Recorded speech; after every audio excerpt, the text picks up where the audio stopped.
Thanks for spending part of your Tuesday morning with us on Mid-Morning. A look at the sleep habits of traffic controllers found disturbing results. Many of these air traffic controllers are struggling with chronic fatigue.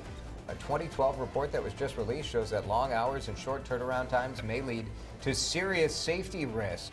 For all of us who fly, hearing this is quite alarming. 2 out of 10 said they had experienced significant errors in the previous year, and most controllers, Kim, were blaming fatigue. I know. It's scary to think about, right? But, I mean, if you think about it, the average controller, they're saying, gets about 5.8 hours of sleep a night. That is not enough, in my opinion, especially when you have thousands of lives in your hands. That's the difference. I feel like a lot of people operate very well on 6 hours of sleep a night, but their jobs probably aren't controlling the lives of thousands of people. I mean, this is what air traffic controllers are doing. They're making sure that airplanes don't crash into one another. Right, and we have seen a number of incidents where fatigue has been listed as a cause for why we've had either collisions or near collisions, problems like that.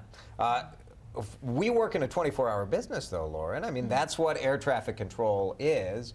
Is it possible to structure it where you can guarantee that everybody's going to get, 8 hours of sleep? I don't know if it is. I don't know. You would hope so, but I mean, yeah, we face that in our jobs, working double shifts or quick turnarounds or long days or waking up at 2 in the morning like you guys do. Let's show you.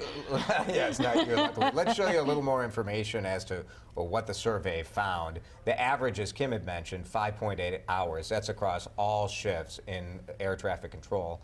Look at the midnight shift. If you're working that midnight shift, 3.25 hours before. That's insane. Brutal. Yeah, 70% of those who work that shift say they had moments on the job where they felt like they were about to doze off. And of course they did if the average is 3.25 hours sleep. Well, and I know since this report came out in 2012, the FAA has implemented changes. Like now there has to be at least 9 hours in between shifts. But if you think about it, drive time back and forth to your home, how do you get 8 hours of rest in there? You just don't. They've gotten rid of, they used to schedule people to work 5 straight midnight shifts, and they're not doing that anymore. They're not doing 6 days in 6 day a week schedules for several weeks or more.